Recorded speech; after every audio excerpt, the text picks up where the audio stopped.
revenir avec une vidéo qui est un petit peu spéciale, qui est une sorte de blabla talk qui va parler d'un sujet qui est assez difficile que j'ai vécu quand j'étais au collège, c'est le harcèlement scolaire.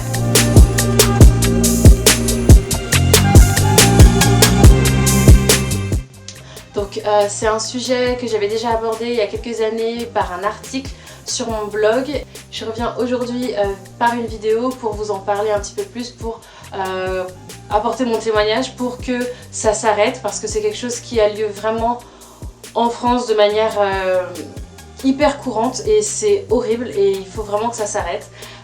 J'ai été appelée à témoigner dans un reportage qui sera diffusé le 11 février, mercredi à 20 h sur France 2, et je vous encourage vraiment tous et toutes à regarder ce reportage parce que ce documentaire qui est vraiment magnifique, parce qu'on n'en entend pas assez parler, il y a un vrai déni de ce côté-là et je pense que c'est utile à tous de savoir que ça existe et qu'il faut lutter contre.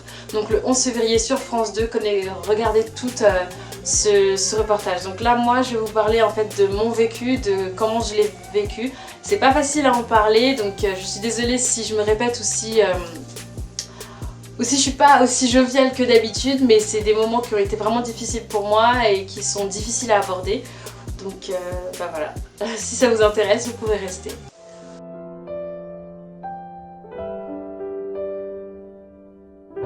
Alors tout d'abord, qu'est-ce que le harcèlement scolaire? Le harcèlement scolaire, c'est un comportement odieux entre élèves de manière répétée qui vise à soit de la violence, soit des mots, soit des brimades, soit de la mise à l'écart, des humiliations, et de manière vraiment très répétée pendant des longs mois. Donc voilà.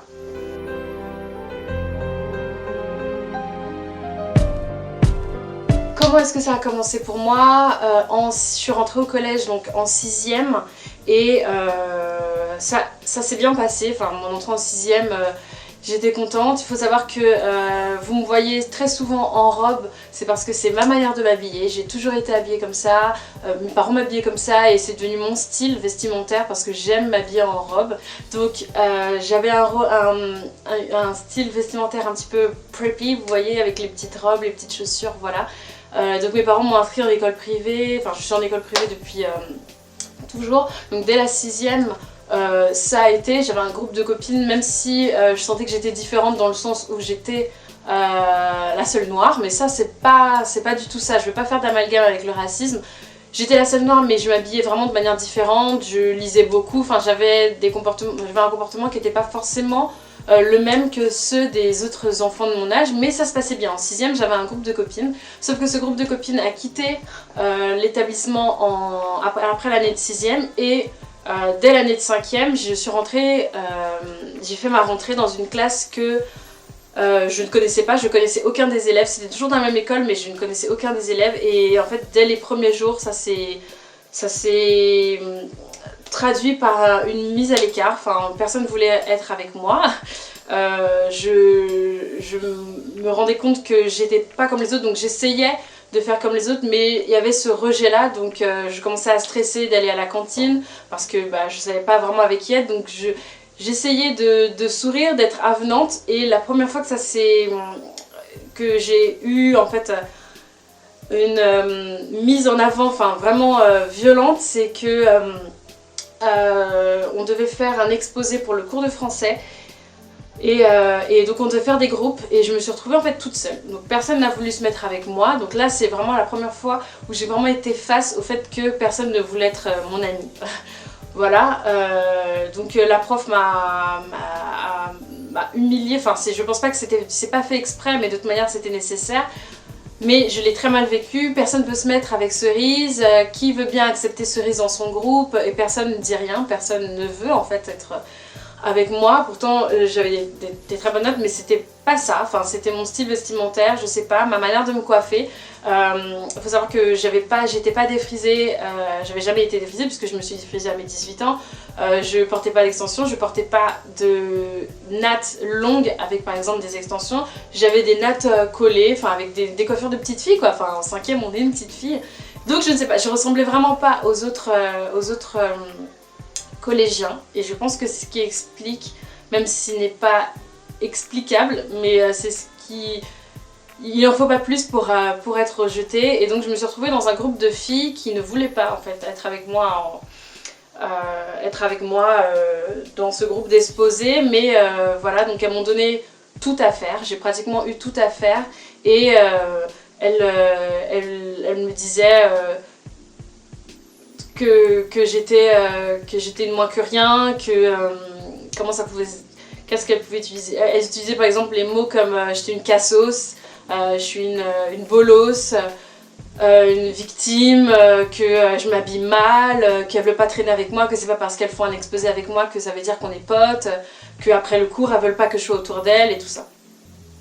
Donc voilà, donc j'ai eu une copine enfin une fille qui voulait bien, on va dire, traîner avec moi pendant cette année de 5e.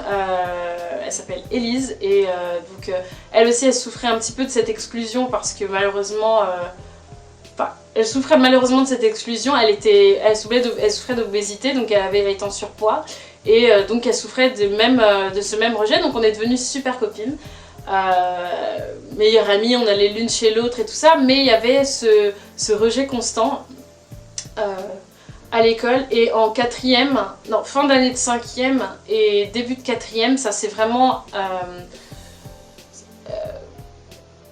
c'est devenu de plus en plus grave, c'est-à-dire qu'on me poussait dans les couloirs, tout le monde, c'est-à-dire que c'est parti d'un groupe de filles qui était censé être populaire, et en fait tout le monde a utilisé, j'étais devenue, on va dire, le bouc émissaire. Donc j'étais la victime, celle qu'il fallait taper pour se défouler.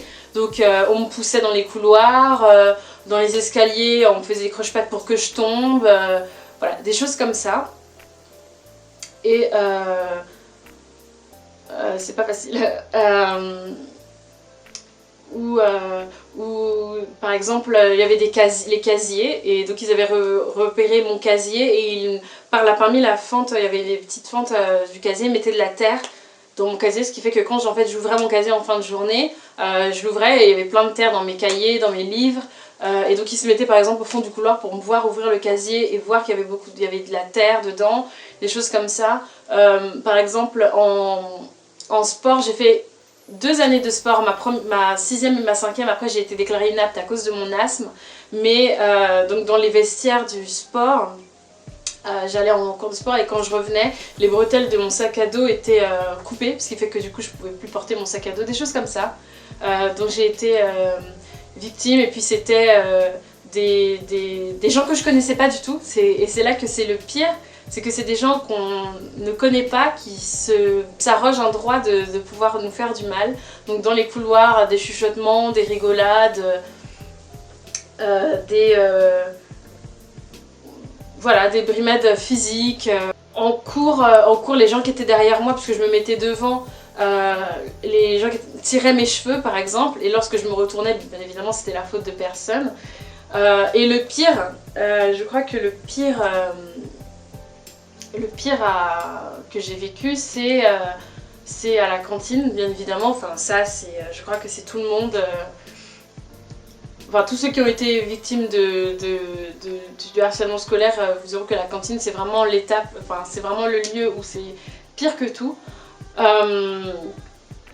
Personne ne voulait se mettre avec moi pour manger, donc en fait je me retrouvais donc avec mon plateau sur des tables de 6. Et donc c'était on me lançait des pâtes, on me lançait du riz, on me versait du riz blanc dans les cheveux, donc sur la tête, des choses comme ça. Après je passais des heures dans les toilettes à essayer d'enlever les bouts de riz ou les bouts de pâtes ou de pain dans mes cheveux. J'ai jamais eu de chewing-gum ou des choses comme ça, ou des plats en sauce, Dieu merci, mais donc voilà. Et puis une fois j'ai essayé d'aller de m'installer à la table d'un groupe de filles qui je pensais qu'elles voudraient bien de moi, et en fait elles sont toutes levées d'un coup pour changer de table, et je me suis levée quand même et je les ai suivies. En fait j'étais, je sais pas, désespérée, et je voulais absolument être avec elles, enfin je voulais pas être toute seule. Et c'est là, elles se sont toutes mises contre moi à hurler, m'ont poussé mon plateau, il est tombé sur moi, on veut pas de toi, dégage, tu t'habilles mal, tu te coiffes mal, tu ressembles à rien, t'es moche, on veut pas être ton ami, on t'a jamais aimé, mais dégage, mais reviens même pas à l'école. Voilà. Des choses qui sont extrêmement difficiles à entendre quand on est en 5e. Et qu'on a même ses propres problèmes d'acceptation de soi et qu'on vit ça constamment au collège. Donc bon bref, j'ai ramassé mon plateau, j'ai pas mangé ce jour-là et je suis partie à l'infirmerie. Et ma mère est venue me chercher à l'infirmerie parce que je pouvais plus retourner en cours parce que c'était trop d'humiliation. Après ça, je n'allais plus à la cantine. J'avais mon lycée, mon collège était trop loin de ma maison pour pouvoir rentrer entre midi et 2. Et donc du coup je prenais au self rapide, c'est-à-dire un sandwich et que je mangeais dans les toilettes. Donc en fait de la fin de ma 5e jusqu'à la fin totalement de ma 4e, j'ai mangé presque tous les midis aux toilettes. Et bah voilà, parce que c'était mieux d'être toute seule plutôt que de subir ça, d'être entourée de personnes qui visiblement voulaient pas de moi. Et voilà comment c'était le collège. Et après en 3e, ça commençait à aller un petit peu mieux. Je sais pas trop pourquoi. Je sais pas du tout. Ah si, en 3e, j'ai commencé à porter des extensions. Je faisais des rastas, vous voyez, c'est des longues nattes un petit peu à la Brandy, vous voyez, des longues nattes avec des extensions. Donc je rentrais plus, on va dire, dans des critères de beauté qui pouvaient être acceptables, je suppose, dans leur entendement. J'ai arrêté de porter des robes, donc à mon corps défendant, même si j'en mourais d'envie, même si je trouvais des jupes très très belles, j'ai arrêté de porter des robes, je portais des jeans, je portais des baskets que je détestais mais qui étaient à la mode, que tout le monde mettait. Donc je voulais tellement m'intégrer, je voulais tellement que ça s'arrête que du coup bah voilà, je portais des buffalos, vous voyez, avec les flammes sur les côtés. Bon, c'était super moche mais c'était la mode. Et donc voilà, j'ai commencé à me conformer, à essayer de m'effacer, qu'on ne me voit plus, qu'on ne me remarque plus, que je puisse m'effacer complètement. Mais ça marchait relativement, c'est-à-dire que c'était pendant 2 semaines, des fois j'avais du répit, et un jour comme ça, quelqu'un dit quelque chose, ça fait rire tout le monde, et puis c'est reparti pendant 2-3 jours, voilà.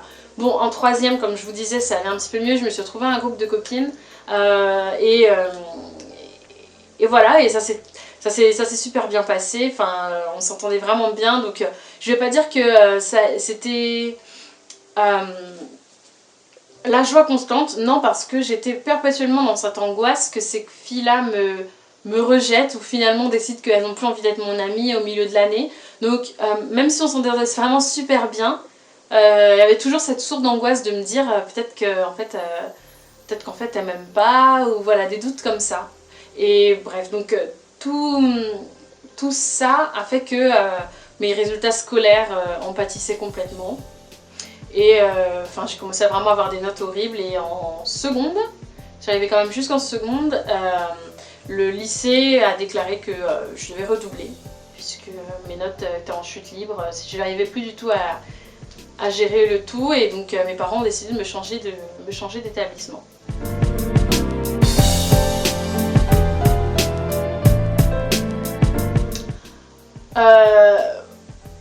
Le mal-être, jusqu'à quel point je l'ai vécu, je pleurais beaucoup, évidemment.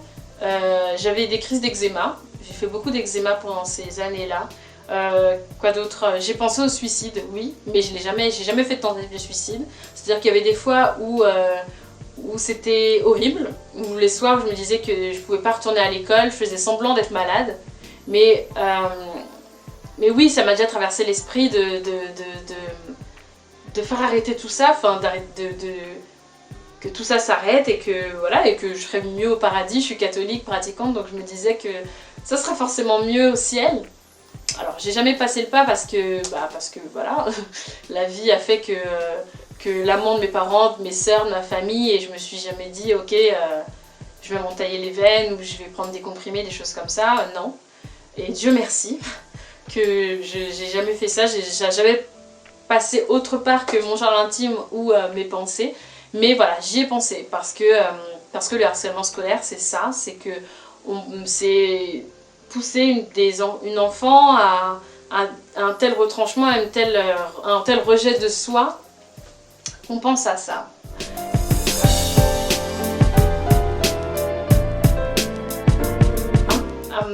Pourquoi j'en ai pas parlé à mes parents ou à mes profs? Parce que j'avais peur que ce soit pire. J'avais peur que mes parents aillent voir les profs et du coup publiquement on dise qui a embêté Cerise et que je me suis dit que ça allait être pire encore et qu'on aurait dit que je ne sais pas me défendre, et tout le monde sait que c'est pire que tout de pas savoir se défendre, donc du coup j'ai préféré ne pas en parler. Et en plus de ça, mais dans ma tête je voulais protéger mes parents parce que je me disais qu'ils avaient leurs problèmes, aller au bureau, ou qu'ils avaient leurs trucs, je sais pas, et que pour moi c'était des problèmes de copines, enfin je sais pas. Je voulais pas rajouter ça à la maison, je voulais pas aussi les décevoir, j'avais honte aussi parce que bah, j'étais leur aînée, la première fille. La manière dont ils me voyaient, c'était pas la manière dont les gens à l'école me voyaient, donc je voulais pas changer ça dans leur regard. Donc non, j'en ai pas parlé, je crois que c'est l'une des pires erreurs que j'ai fait.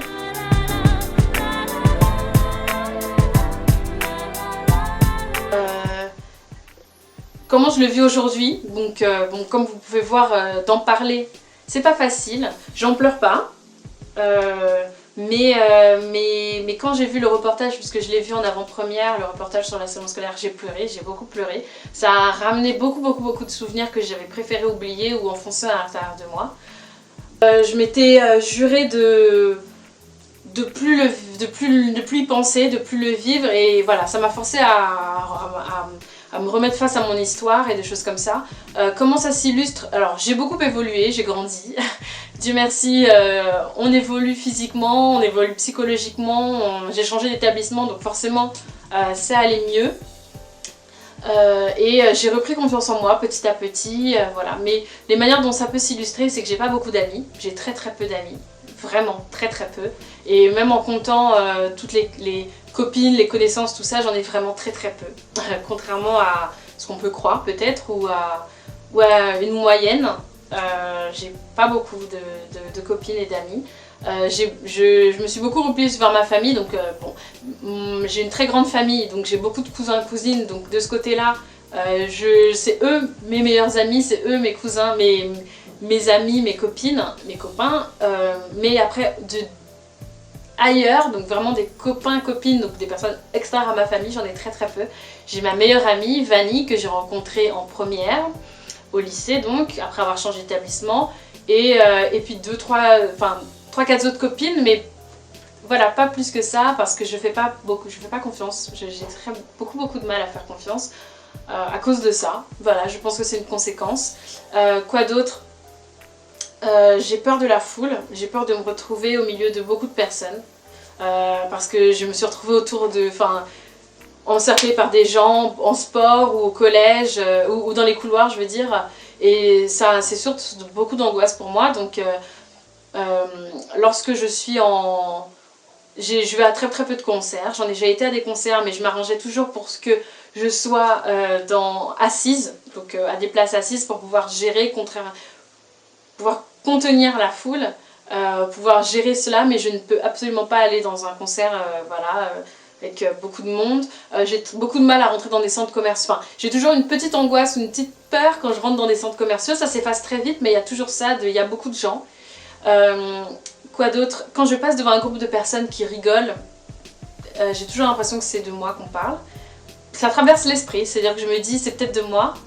Et en fait après je me dis bah non, pas du tout, ils étaient déjà en train de rigoler, et pourquoi ils rigoleraient de toi? N'importe quoi.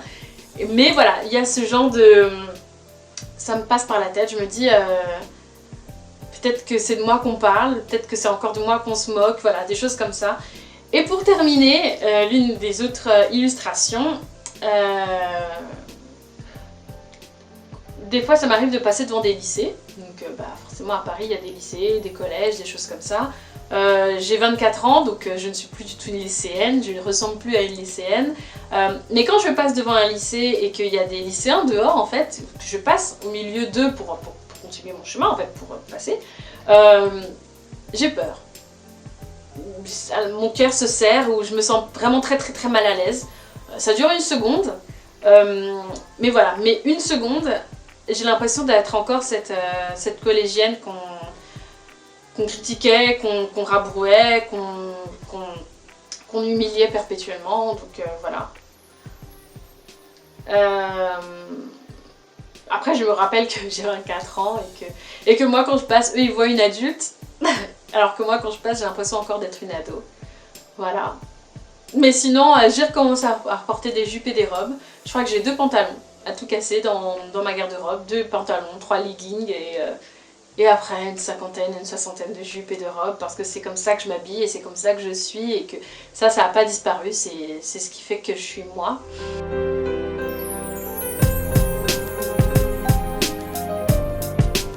Si je dois donner un conseil à ceux ou celles qui vivent le harcèlement scolaire, c'est d'en parler.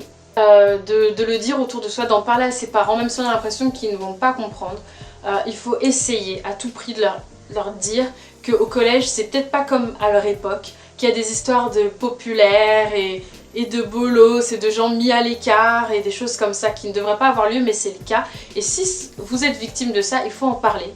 Il faut en parler à vos parents, il faut en parler au CPE, il faut en parler aux profs, il faut vraiment parler, attirer l'attention dessus pour que ça s'arrête parce que vous n'avez pas à subir ça, parce que ça ne devrait pas exister, parce que vous êtes une personne comme une autre, vous méritez autant de respect qu'une autre et qu'il n'y a aucune raison que ça continue à avoir lieu. Voilà, parlez-en, dénoncez-le, ne restez pas dans votre coin, ne vous dites pas que vous le méritez, surtout pas, n'ayez pas honte, vous devez dire non à ça. Et même les personnes qui ne sont pas l'objet du harcèlement scolaire mais qui en sont témoins, parce que je crois que le pire, c'est même pas ceux qui critiquent ou qui lancent des trucs ou qui sont horribles, c'est ceux qui disent rien. C'est ceux qui sont là à côté, qui regardent, limite des fois avec un petit regard de compassion, oh la pauvre, mais qui disent rien. Ceux-là aussi, vous devez dire non à ça. Vous ne devez pas rester là à ne rien faire, à ne rien dire, à juste observer par peur peut-être d'être à la même place de la personne qui se fait humilier ou qui se fait harceler. Vous devez aussi, vous aussi, dire non à ça. Vous devez aussi le dénoncer, vous devez aussi le reporter à vos profs ou à votre CPE. Et puis si jamais vous harcelez, ou si jamais vous faites partie de ces gens qui font ça, arrêtez. Parce que ça sert à rien en fait. Parce que c'est horrible, parce que ça détruit des vies, parce que ça change des gens, parce que les personnes qui font ça ne se rendent pas compte à quel point elles ont un impact psychologique, physique sur les personnes qui font ça, à quel point ça définit parfois même toute une vie, ça définit une manière de se regarder dans la glace. Il faut que ça s'arrête. Voilà. Moi qui l'ai vécu, même si ça se voit pas à l'extérieur, même si peut-être j'ai le profil maintenant d'une personne qui aurait pu le faire, qui aurait pu harceler, c'est pas le cas, j'ai été vraiment de l'autre côté. Et si vous le faites, arrêtez. Vraiment, arrêtez. C'est pire que tout. C'est pire que tout. C'est une torture psychologique, c'est une torture physique, c'est une torture... L'école, c'est pas ça. L'école, on ne devrait pas avoir peur d'aller à l'école, on ne devrait pas avoir peur d'aller au collège, on ne devrait pas trembler la nuit, on ne devrait pas faire semblant d'être malade pour pas aller en cours, on devrait aller tranquillement à la cantine et manger tous ensemble, on devrait... Voilà. Ça devrait être ça le collège. Et donc voilà, donc je fais cette vidéo, j'espère que ça a pu faire découvrir peut-être le harcèlement scolaire à celles qui ne savaient pas que ça existait. Ça a pu peut-être débloquer la parole pour celles qui ont subi ça. C'est horrible. Je sais, je l'ai vécu de l'intérieur, vraiment du profond de l'intérieur. Il y a des gens qui ont vécu des choses encore pires que ça. Et c'est pour ça que je vous incite vraiment à regarder ce reportage sur France 2 le 11 février, parce que vous verrez que c'est horrible à tout point de vue. Et voilà, je vous incite aussi à aller sur le site que je vais mettre en barre d'infos pour, si vous l'avez vécu, laisser votre témoignage et aussi, voilà, participer à lutter contre ça. En plus, à la fin de cette journée du 11, donc sur France 2, il y aura un débat avec la ministre de l'Éducation nationale, Najat Vallaud-Belkacem, qui va donc prendre des mesures parce que la France est l'un des pays les plus en retard par rapport au harcèlement scolaire. On l'appelle le bullying aux États-Unis. Ça fait vraiment des mesures qui ont été prises, par exemple en Finlande, dans les pays du Nord, des choses comme ça, et c'est pas du tout le cas en France. Donc en fait, il faut en parler. Il faut vraiment qu'il y ait du bruit autour de ça, donc vraiment je compte sur vous. Et puis si vous en faites partie surtout, enfin si vous le subissez surtout, parlez-en et dites-vous que c'est pas la fin de votre vie, enfin c'est pas la vie. Le collège c'est pas la vie, il y a autre part, il y a autre chose, on s'en sort et après on a la tête haute et voilà, on est fiers de se dire qu'on s'en est relevé. En tout cas moi c'est mon cas. Donc voilà, j'espère que cette vidéo vous a plu, elle est un petit peu différente des autres, mais je voulais vraiment la faire parce que ça me tenait à cœur, elle était difficile à faire, à regarder la caméra et vous en parler, mais je l'ai faite et je vous encourage tous à le faire. Et voilà, je vous fais des énormes bisous et puis j'espère que vous allez très bien. Je vous fais des gros bisous. À la prochaine.